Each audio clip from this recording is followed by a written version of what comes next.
Yeah. Welcome back to the channel, and today we focus on accommodation. Now we are continuing with the human eye. So let's try to start by defining what accommodation is.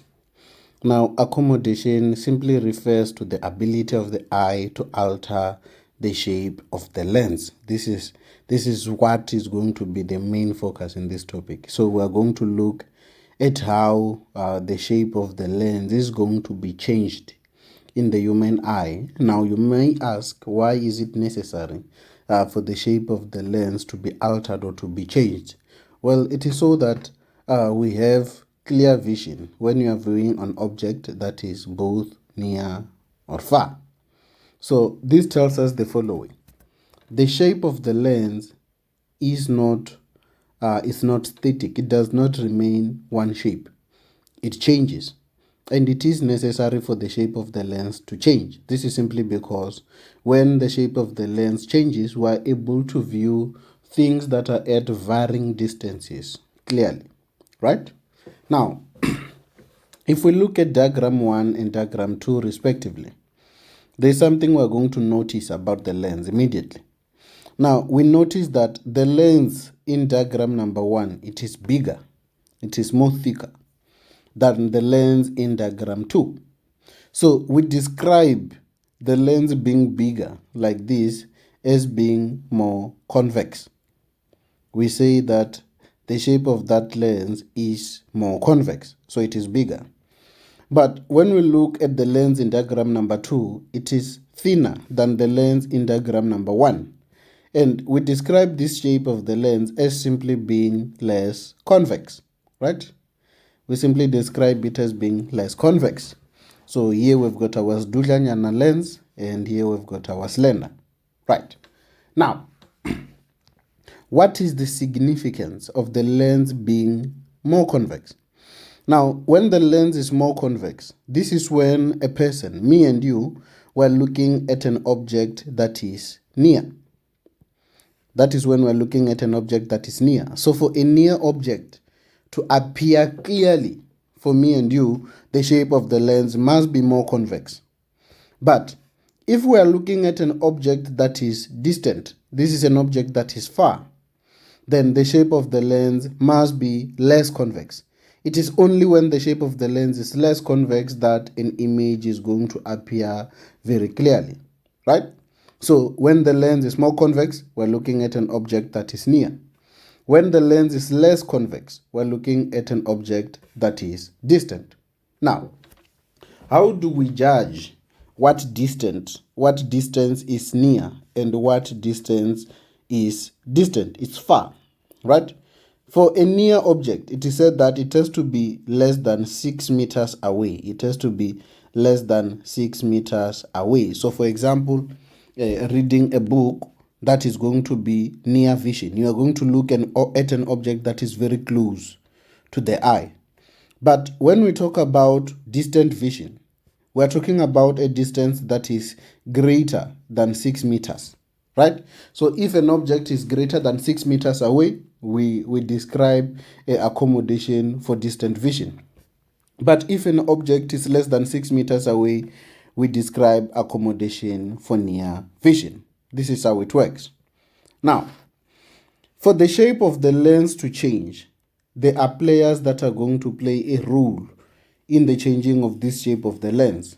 And respectively, we've got the muzzles that are at the top. These are muzzles that are indicated as A. So it is A on diagram 2 and A on diagram 1. We refer to these muzzles as the ciliary muzzles. These are the ciliary muzzles. Now, because they are muzzles, they are going to contract and they're also going to relax. Now, when a muzzle contracts, in this case, it is going to become bigger. And when it relaxes, it is going to become smaller. Right. Now, attached to the ciliary muscles here, we are going to have these smaller nyana, a rope looking like things. And these ropes are indicated as B in diagram number 2, and we simply refer to them as the suspensory ligaments. These are the suspensory ligaments. Now, attached to the suspensory ligaments, we are going to have our object here, which is object E. Again, object E in diagram 1 and in diagram 2 is simply our lens, right? It is simply our lens. Now, what is most important when describing accommodation is to be able to tell what changes occur in the ciliary muscles, the suspensory ligaments, and the lens when we are viewing an object that is both near or an object that is far. We must be able to tell the differences between these three parts. So let's try to look at diagram number 1 first. Now, we've already said that in diagram number 1 here, we're dealing with accommodation for near vision. This is a person that is looking at an object that is less than 6 meters away. Now, just looking at the object, how do we know that this person is looking at a near object? It is simply by referring to the shape of the lens. The shape of the lens here, it is more convex. It is bigger. So, when the lens is more convex, this is when we're looking at an object that is near. But let's try to describe this as a process. So we're going to describe accommodation for near vision, right? Now, line number 1, it says that the ciliary muscles, I'm simply going to write CM. The ciliary muscles are going to contract. Now, when we say the ciliary muscles contract, we're simply referring to the fact that they are going to increase in size. So if we try to compare diagram 1 and diagram 2, the ciliary muscles in diagram 1 and the ciliary muscles in diagram number 2, they differ in size. In diagram 1, the ciliary muscles are larger, but in diagram 2, they are smaller. So in diagram 1, this is a ciliary muscles that has contracted. So that is why that is going to be our first statement. We're going to say that the ciliary muscles contract, right? Now, when the ciliary muscles contract, it is going to have an effect on the suspensory ligaments. Remember, one of the functions of the suspensory ligaments is that they hold the lens in position. So if there was something that is going to change with regard to tension, in the suspensory ligaments, it is going to have an effect on the shape of the lens, and that is actually what I'm trying to get across. So when the ciliary muscles contract, the suspensory ligaments, which are simply going to write as SL, the suspensory ligaments slacken. They become slack, they become loose in simple language, but let's use the word slacken. So they become loose, right? Now, once the suspensory ligaments become slackened, the shape of the lens automatically, the lens is going to become now more convex. It is going to become more convex. Again, by more convex, we're simply saying that it is going to become what? Bigger. Now, point number last, we're going to say that we're going to come up with our conclusion. We're going to say that a clear image of the near object is going to be formed on the retina. Why the retina? The retina is the light sensitive part of the eye. That is where images are going to be formed, right? Now, this is not the entire process for accommodation. It is just a bit of the process, but it focuses more on the changes that actually happen in the eye. So that is why we focused on the ciliary muscles, the suspensory ligaments, and the lens. These are the changes that occur when we're looking at an object that is near. But what about when we're looking at an object that is distant? The ciliary muscles now are going to relax. When the ciliary muscles relax, they become smaller. Not only do the ciliary muscles relax, a change is also going to take place or occur on the suspensory ligaments. So the suspensory ligaments here, they are taut. They are not slackened, they are taut. So they become tight. As a consequence, the lens is going to be pulled up and down at the same time. But remember, the shape of the lens, one of the adaptations of the lens, we said that the lens is elastic. Sorry for that. We said that the lens is elastic. So its shape can be altered. It can be changed. So if the suspensory ligaments now become taut, it is going to be pulled up and it is going to be pulled down. But remember, these suspensory ligaments, we're going to find them all around the eye. So it is going to be pulled in an outward direction in all directions. That is why the shape of this lens now will become like a like a disc, it is going to be very thin, and we're going to say that shape is what we call less convex. So as a consequence of the suspensory ligaments becoming taut, the lens now becomes less convex. Let's try to make an example here. So let's say we've got our ciliary muscles, and this is our lens. We're going to have our ciliary muscles, and we're going to have our lens. So let's look at the suspensory ligaments. Let me try and make the ciliary muscles here a bit bigger. Okay, so let's say we've got our suspensory ligaments here. Now, it is important to note that we said that when the ciliary muscles become contracted, or when they contract, or they become bigger, essentially. So if the ciliary muscles become bigger, it makes sense that the distance between these ciliary muscles and the lens down here, the distance is going to decrease. Case in point. So the ciliary muscles, when we say the ciliary muscles contract, they become bigger.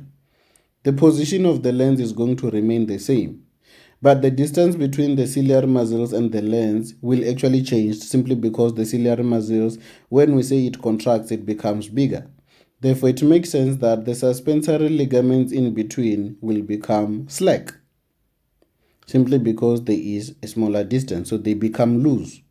Hence, the shape of the lens now is going to become what? More convex, because it is not being pulled towards one direction, towards opposite directions. But when we say the ciliary muscles constrict, or when we say it relaxes, rather, when we say the ciliary muscle relaxes, we're going to say that it becomes smaller. But when it becomes smaller, it tells me that the distance between this ciliary muscle now and the lens is going to actually increase. And if the distance between the ciliary muscles and the lens is going to increase, then the suspensory ligaments in between, they're going to be taut. They're going to be pulled towards the top where the ciliary muscle is located. But remember, the ciliary muscles at the bottom, they are attached to the lens. So as a consequence of the ciliary muscles relaxing, the suspensory ligaments become taut. Hence, the lens is going to be pulled upwards, downwards, and sideways all at the same time, resulting in the shape of the lens being less convex. It is going to be slender, right? So these are the changes that we need to take a note of. We need to take note of these changes. Let's try to look at these very same examples. Let me try to wrap this. Let me wrap this. So let's try to look at this example. Let's say we're in an exam room and they ask us, which of the two eyes is of a person that is reading a book, for example? Obviously, our answer here is going to be diagram number 1. It will represent the eye of a person that is reading a book. And then they're going to ask us to give reasons for our answer. Why do we say that this eye is of a person that is reading a book? Well, first of all, we know that if you are going to be reading a book, it is going to be very close to you. So here we're describing accommodation for near vision. So that object is less than 6 meters away from the eye. But we know that for a person that is looking at an object that is near, the ciliary muscles are going to contract, so they become bigger. So that is going to be one of our reasons. We're going to say that the ciliary muscles are what? Are contract. Besides the ciliary muscles being contracted, we also have the suspensory ligaments. The suspensory ligaments, when the ciliary muscles contract, they become slack. So that is also going to be one of our answers. We're going to say the suspensory ligaments are what? Are slackened. And then number last, we're going to look at the lens. We know that the lens of a person that is looking at an object that is near is going to be more convex. It is going to be more round. So that is going to be our 3 reasons to say that diagram number 1 represents the eye of a person that is reading a book. But if we come to diagram number 2, they may ask us which of the 2 eyes, diagram 1 or diagram 2, represents the eye of a person who is looking at a bird that is flying away. Obviously, if it is flying away, eventually it is going to be greater than 6 meters away. So here we describe accommodation for distant vision. We're looking at an object that is far. So if we say that diagram number 2 represents the eye of a person that is looking at a bird that is flying away, and we're going to be asked to give reasons for choosing diagram number 2, well, we're going to look at the ciliary muscles. So in this case, we're going to say that the ciliary muscles relax. And they are relaxed. Why do we say they are relaxed? They are smaller. When they are contracted, they are bigger. So that is going to be one of our reasons. We're also going to look at the suspensory ligaments. In this case, the suspensory ligaments are not loose, they are very tight. So we're going to say that the suspensory ligaments are taut. Taut, that is spelled T-A-U-T. So the suspensory ligaments are taut. And our final answer here is going to look at the shape of the lens. Here we're going to say that the lens is less convex. It is slender. Therefore, it is looking at an object that is far. And that is how we describe accommodation. Now, in this slide, I try to explain the entire process for accommodation in words. This is how we are supposed to respond to a question that is simply asking you to write the process of accommodation, first of all, for near vision and accommodation for distant vision. This is how we are going to write the two.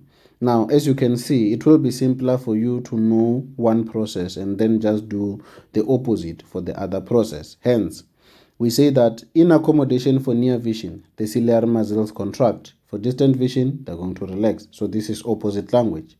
Suspensory ligaments become slackened. For distant, they become taut. Tension on the lens decreases. The tension force is going to decrease simply because the suspensory ligaments become slackened. But here we say that the tension on the lens is going to do what? To increase. So we're going to simply use opposite language, and then you're going to read it through. And this is how you respond to accommodation questions. Let's continue. Now, let's come to another important process that occurs in the eye. And this process, we call it the pupillary mechanism.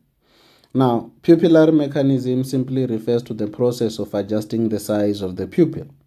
Now, why is it important to adjust the size of the pupil? Well, this is done to control the amount of light that is entering the eye. It ensures that we are going to have a very clear vision, irrespective of whether we are in dim or in bright light conditions. This is pupillary mechanism, right? Now, we describe pupillary mechanism in two different cases. So we can describe pupillary mechanism in dim light. This is where there is very little light, for example, at night. And we also describe pupillary mechanism in very bright light. So for example, maybe during the day. So the light conditions under those two scenarios are going to be very different. So we've got pupillary mechanism in dim light, and we also have pupillary mechanism in bright light. So let's try to explain what happens. Now, in pupillary mechanism, what we focus on is going to be the size of the pupil. But remember, within the human eye, we've got the iris. The iris actually controls the size of the pupil. Now, because the iris controls the size of the pupil, we therefore say that the iris controls the amount of light that is entering the eye. How does it do this? It does this by controlling the size of the pupil. Now, let me try to draw a structure here that is going to be representing the pupil and the iris. So we're going to have something like this. So let's say the hole that is in the middle. Here, I'm going to call this point A. The hole that is in the middle, that is going to be our pupil. Now, this entire part, that includes this circle, that one, and all over this eye, that is going to represent our iris. Right. Now, the iris is said to have two different types of muscles. We've got muscles in the iris that are called the radial muscles. The radial muscles, these are the ones that look like rods, so we call them radial muscles. And we also have these muscles that look like a circle. And as a matter of fact, we call them circular muscles. We call them the circular muscles. Now, the radial and the circular muscles, they are both found in the iris. Now, by the circular muscles and the radial muscles contracting and relaxing, they are able to control the size of the pupil and consequently the amount of light entering the eye thereof. Now, I like to focus on the radial muscles because it helps me to form a visual image of what I'm trying to describe. If we say that the radial muscles contract, in pupillary mechanism, the circular muscles will always do the opposite of what the radial muscles does. So let's say the radial muscles contract. When they contract, they're going to pull outwards. That is when the radial muscles contract. So imagine one person is pulling this side, one person that side, this side, and this side. What is going to happen to the size of the pupil in the middle? Well, it only makes sense that the size of the pupil here is going to increase, simply because I am pulling in different directions. But remember, if I say the radial muscles contract, then the circular muscles automatically have to do the opposite. So it will always be radial muscles contract, circular muscles will do what? They will relax. So by the radial muscles contracting, the size of the pupil is going to do what? To relax. But let's say in this instance we're saying that the radial muscles relax. If we say that the radial muscles relax, the people that are pulling on the radial muscles on these different directions are simply going to let go. Or imagine if it was a rope or something. So they're going to let go. And if they let go, it is going to bounce back into its original position. So in that instance, what is going to happen to the size of the pupil? Well, it only makes sense that it is going to decrease. Therefore, we need to group or identify under which conditions will the size of the pupil be bigger or will the size of the pupil be smaller. So when the size of the pupil is bigger, this is in a dim light condition. But when the size of the pupil is very small, this is in a bright light condition. So in dim light, we will want more light to enter the eye. And in order for more light to be able to enter the eye, the size of the pupil must become bigger, because in order for the light to enter the eye, it must pass through the pupil. So if the pupil is bigger, more light is going to enter the eye. So this happens in dim light conditions. But if we're in bright light conditions, we actually want to reduce the amount of light that is entering the eye to ensure that the light that is entering the eye is not excessive, so that not too much light enters the eye. So the size of the pupil in that scenario will have to become smaller. So this describes a pupillary mechanism in bright light, right? So let's try to explain the entire process for pupillary mechanism in dim light. Well, it is very simple. We are going to start with the radial muscles. So we are going to say the radial muscles contract. Remember, when they contract, we pull them outwards, right? So we said that the circular muscles will always do the opposite of what the radial muscles do. So we're going to say the radial muscles contract. Automatically, the circular muscles are going to do what? They will relax. Now, when the circular muscles relax, what is going to happen to the size of the pupil now? The pupil is going to become what? Bigger. And when the pupil is bigger, what happens? The amount of light that is entering the eye is going to increase. So a larger pupil will allow more light to enter the eye. So that is pupillary mechanism in dim light. But what about pupillary mechanism in bright light? Well, the radial muscles and the circular muscles will now do the opposite. So in bright light, we'll say that the radial muscles relax. And when they relax, we simply let go of our ropes and they return back to the original position, right? So the radial muscles relax. The circular muscles contract. What happens to the size of the pupil? It becomes smaller. It constricts. And then what happens to the amount of light that is entering the eye? The amount of light entering the eye will therefore decrease. This is in bright light. We do not want too much light to enter the eye. In dim light, we want more light. So this is pupillary mechanism. Now, to actually cram it faster, it is easier to use an abbreviation DRC. DRC will simply read as in dim light conditions, the radial muscles will contract. Obviously, you know that the circular muscles will do the opposite.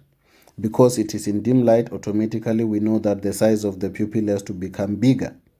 And as a consequence of the pupil becoming bigger, the amount of light entering the eye therefore increases. So we use DRC. In dim light, radial muscles contract, circular muscles relax. the pupil becomes bigger or the pupil dilates. The amount of light entering the eye will therefore increase, because a larger pupil will allow more light to enter the eye, but a smaller pupil will allow very little light to enter the eye, and that is pupillary mechanism, right? So here I simply explain the processes of pupillar mechanism in dim light and also in bright light conditions. This is how you're supposed to respond. So let's continue.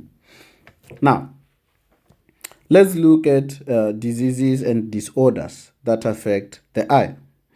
Now, in total, we're going to look at 4 disorders, starting with long-sightedness. This is disorder number 1. We call it long-sightedness. Those who love English will call long-sightedness hypermetropia. That is long-sightedness, right?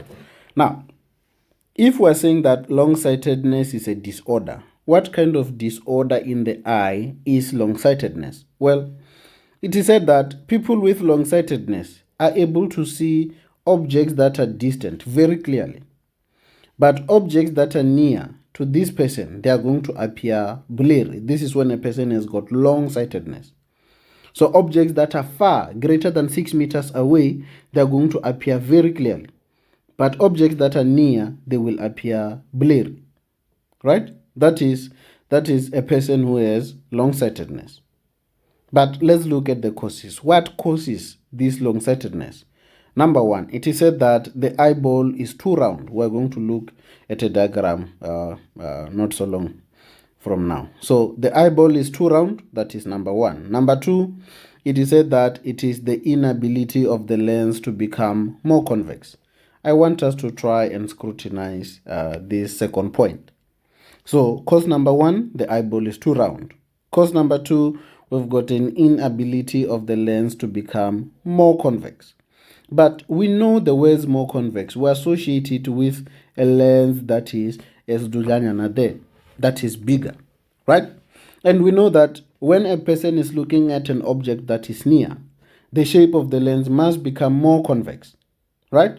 But in this person who has got long-sightedness, it is said that this person has got an inability. His or her lens cannot become more convex. But remember, in order for near objects to appear clearly, the lens absolutely has to be more convex. It is a must.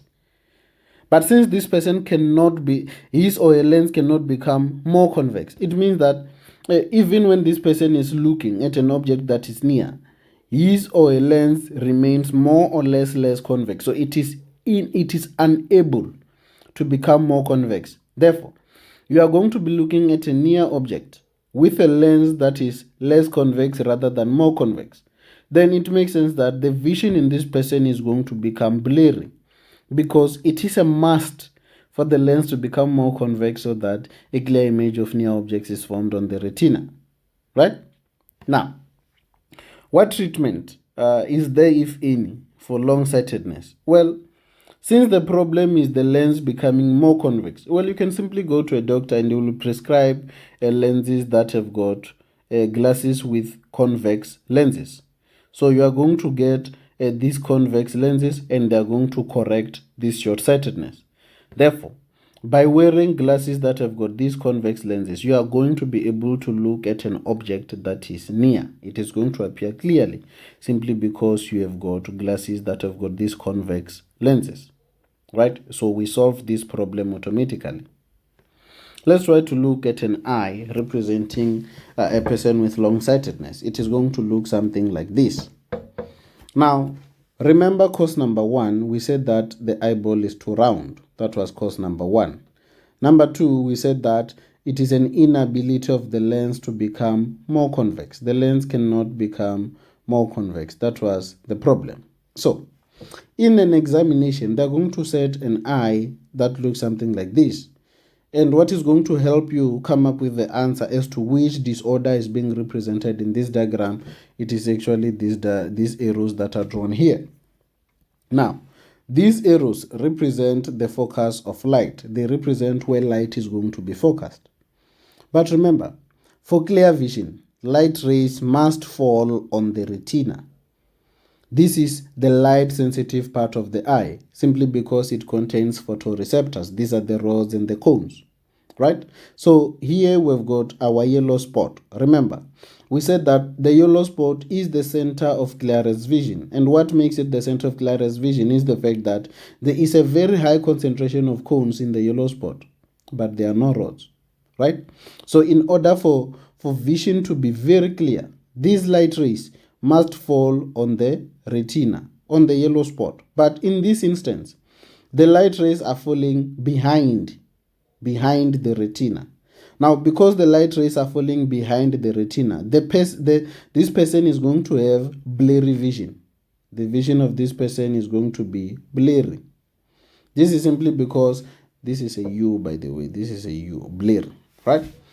This is because the clear image, the light rays containing the clearest image, they are falling behind the retina and not on the retina. Therefore, the vision here is going to be blurry. The light rays are focused behind the retina. This is what makes the vision blurry. So you simply look at these lines. Now, if we compare the lines compared to the eye, they are longer than the eye. Therefore, it is long-sightedness. Simply because they are longer than the eye, long-sightedness. That is how you can cramp, right? Let's continue. Now let's come to short-sightedness. Short-sightedness, for those who love English, is not metropia. This was a mistake. We simply call it myopia. We call it myopia, so it is also a mistake here. So we call it myopia, not metropia. It is myopia, right? So a person with short-sightedness, this person, near objects to them, they appear very clear. But distant objects, they are going to appear very blurry. So with short-sightedness, objects that are near, they're perfectly fine. They appear clearly. But objects that are far, objects that are distant, objects that are greater than 6 meters away, they're going to appear blurry. Now, what causes short-sightedness? Well, number one, they're going to say that the eyeball is going to be too long. And we're going to look at this point. Number two, it says that it is the inability of the lens to become less convex. Let's scrutinize this point once more. Now, we know that for a person who is looking at a distant object, the shape of the lens has to become less convex. It has to become less convex. When we're looking at an object that is far, at a distant object, we call it less convex. The shape of the lens must be less convex. But this person with short-sightedness, it is said that there is an inability of this person's lens to become less convex. So there's no problem with the lens being more convex here. The problem is when the lens has to become less convex, right?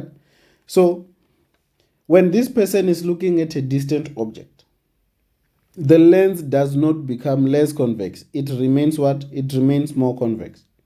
But it is a must, it is a requirement for the lens to become less convex in order for a distant object to appear very clearly.